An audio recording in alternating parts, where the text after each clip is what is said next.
Hello, and welcome back. If you found your way here today, perhaps you're walking through a season where the path ahead feels uncertain, where the shadows seem longer than the light, and you find yourself hesitating at thresholds you once would have crossed without thought. Before we begin our journey together, if this story brings you even a moment of peace, I'd be grateful if you'd let me know by giving it a gentle like. And if you'd like to join our quiet community of fellow travelers, the subscribe button is there whenever you're ready. I always love hearing from you in the comments. Perhaps you could share one small thing that brought you comfort today, no matter how simple. Now settle in. Let your shoulders drop. Take a breath that reaches all the way down to your toes. Let me tell you about a traveler walking a mountain path much like the one you might be on right now. The mountain path wound upward through ancient pines, their needles carpeting the earth in a soft, rust-colored blanket that muffled each footstep. Our traveler had been walking for days, following a route marked carefully on a hand-drawn map, a map that promised safe passage to the valley beyond. The traveler carried few possessions: a worn leather pack, a water flask that caught the afternoon light, and most precious of all, a simple brass lantern. It wasn't much to look at, tarnished and dented from countless journeys, but its steady flame had guided them through many a long night. As the sun began its descent behind the peaks, casting everything in shades of amber and gold, the path curved sharply to the right. And there, carved into the very heart of the mountain, yawned the mouth of a cave. The traveler stopped. This cave was spoken of in whispers in the villages below. The locals called it the Cave of Echoing Sorrows, claiming that those who entered would be confronted by their deepest fears made manifest. Some said you could hear the weeping of lost souls carried on the wind that flowed from its depths. Others insisted that anyone who ventured inside would become lost forever in a maze of tunnels that shifted and changed, leading nowhere but deeper into darkness. The traveler's hand instinctively tightened around the lantern's handle. The flame flickered slightly, as if responding to their unease. There was another path, of course. A longer route that skirted the mountain's edge, adding perhaps 2 days to the journey. The safe path. The path that avoided this. Standing there in the gathering dusk, the traveler made a choice that felt both reasonable and necessary. They turned away from the cave, following the narrow ledge that wound around the mountain's face. Better to arrive late than not at all. But the mountain, it seemed, had other plans. The wind rose suddenly, whipping through the peaks with a ferocity that seemed to come from nowhere. The traveler's coat snapped and billowed like a ship's sail in a storm. They pressed themselves against the mountain face, feeling the rough stone through their clothing. It was then, in a moment that would change everything, that a particularly fierce gust caught the map. The traveler watched in horror as the carefully folded paper was torn from their grip, dancing on the air currents like a leaf caught in a whirlwind. The map spiraled downward, caught by an updraft, then swept directly into the mouth of the cave. The traveler stood frozen on the narrow ledge, their heart hammering against their ribs. Without that map, they were truly lost. The mountain paths were a labyrinth, and many led to dead ends or treacherous drops. To continue without it would be to wander blindly, possibly for days, until exhaustion or the elements claimed them. The wind continued to howl, growing stronger with each passing moment. Soon, even this ledge would become impassable. There was no choice now. The very thing they had sought to avoid had become their only salvation. With trembling hands, the traveler raised their lantern higher, its flame casting dancing shadows against the cave's entrance. The brass felt cold against their palm, but the light was warm and steady. One step, then another. The sound of their footsteps changed as they crossed from stone ledge to the soft earth of the cave floor. Behind them, the wind seemed to quiet, as if the mountain itself was holding its breath. The darkness ahead was complete, thick as black velvet.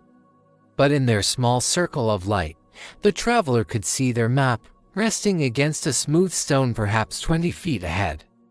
They had entered the cave of echoing sorrows. The cave was not as the stories described. Yes, there were sounds, but not the wailing of lost souls. Instead, the traveler heard the gentle drip of water finding its way through stone, the whisper of air moving through hidden passages, and something else, the soft sound of humming. Following the melody deeper into the cave, past where their map lay forgotten, the traveler discovered they were not alone. In a small alcove, lit by what seemed to be her own inner radiance, sat an old woman. Her hair was silver white, braided with small bells that chimed softly as she moved. Her hands worked steadily at something the traveler couldn't quite make out in the dancing shadows. "Ah," she said without looking up, her voice carrying the warmth of honey and hearthfire. "Another one who's discovered that sometimes the only way forward is through the very thing we fear most." The traveler's lantern trembled in their grip. I didn't mean to come here. I was forced by circumstances.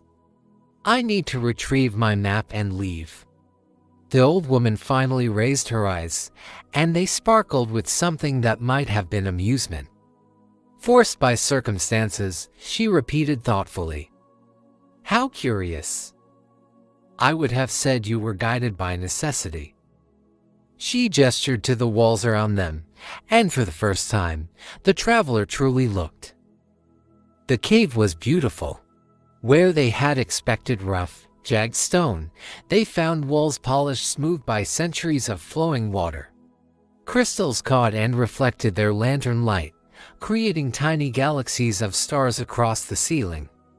Delicate formations hung like frozen waterfalls, and somewhere in the distance, they could hear the musical sound of an underground stream. But the stories, the traveler whispered. The warnings. They said this place held only nightmares. The old woman's hands paused in their work.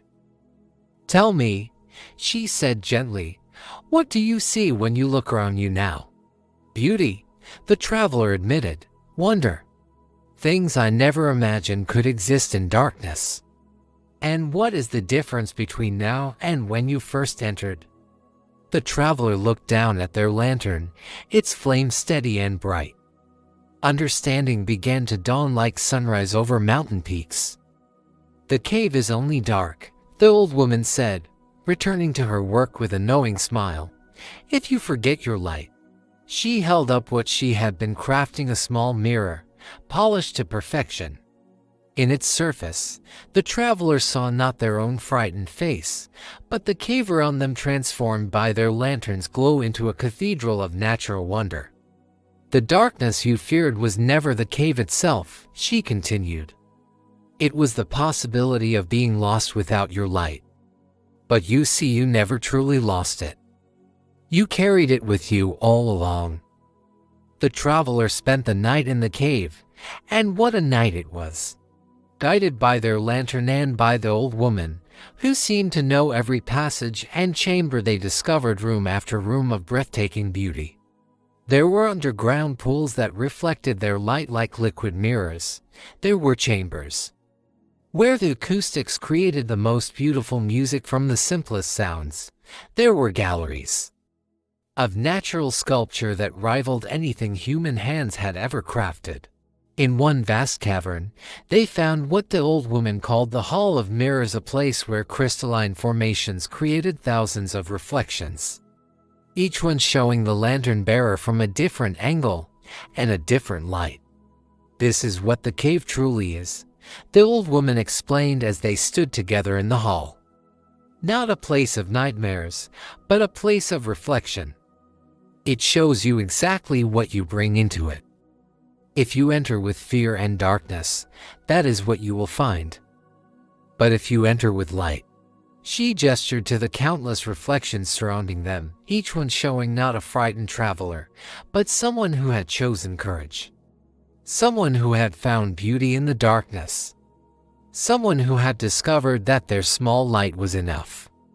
The stories, the traveler said suddenly. The warnings about this place. Were they true? Oh yes, the old woman nodded. But not in the way you think. This cave has indeed been witness to sorrow. Many have entered who had forgotten their light, or who believed it wasn't strong enough. They wandered in darkness of their own making, frightened by echoes of their own fears. But the cave itself, the cave was never the enemy. As dawn broke over the mountain peaks, its light filtering down through hidden openings in the cave's ceiling, the traveler prepared to leave. Their map, retrieved and studied by lantern light, showed a dozen different paths forward, choices they had never noticed before. The old woman walked them to the entrance. In the growing daylight, she seemed less solid somehow, more like a memory of kindness than a physical presence. "Will I see you again?" the traveler asked. She smiled. "Every time you remember that your light is enough. Every time you choose to illumine the darkness rather than be consumed by it. Every time you trust that the path forward, even when unclear, will reveal itself one step at a time." The traveler stepped back into the sunlight, but something had fundamentally changed. The mountain path ahead no longer looked dangerous or uncertain. It looked like an adventure.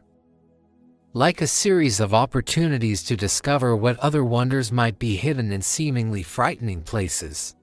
They walked forward with steady steps, their lantern secure at their side, ready for whatever darkness the journey might bring. Because now they knew the secret: the cave is only dark if you forget your light. And so our traveler learned what you, dear friend, might also discover in your own life. The caves we fear, those dark passages of uncertainty, loss, change, or sorrow, they are not the enemies we make them out to be. They are mirrors. They reflect back to us exactly what we bring into them. If we enter with the expectation of disaster, we find reasons to be afraid. If we stumble through them without our light, we become lost in the echoes of our own fears. But if we remember that we carry our own illumination, that small, steady flame of hope, resilience, wisdom, and love that no wind can truly extinguish, then even the darkest passage becomes a place of discovery. Your light might feel small sometimes. It might seem insufficient for the magnitude of darkness you're facing. But here's what the old woman knew, and what our traveler learned: it doesn't have to illumine everything at once. It just has to light the next step. And then the next one. And the next. The cave is only dark if you forget your light. You carry that light with you always. In your capacity for kindness, even when the world feels unkind. In your ability to hope, even when hope feels fragile. In your willingness to take the next step, even when you can't see the destination. That light is enough. You are enough. The next time you find yourself standing at the mouth of your own cave, whether it's a difficult conversation, a major life change, a loss, or simply the known future, remember our traveler.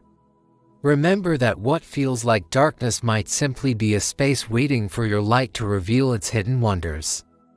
Take that step. Trust your light. The path will illumine itself as you walk it. Thank you for taking this journey with me today. If this story brought you comfort, perhaps it might do the same for someone else in your life. Feel free to share it forward. Until we meet again on the path, be well, carry your light proudly, and rest easy in the knowledge that you have everything you need for the journey ahead.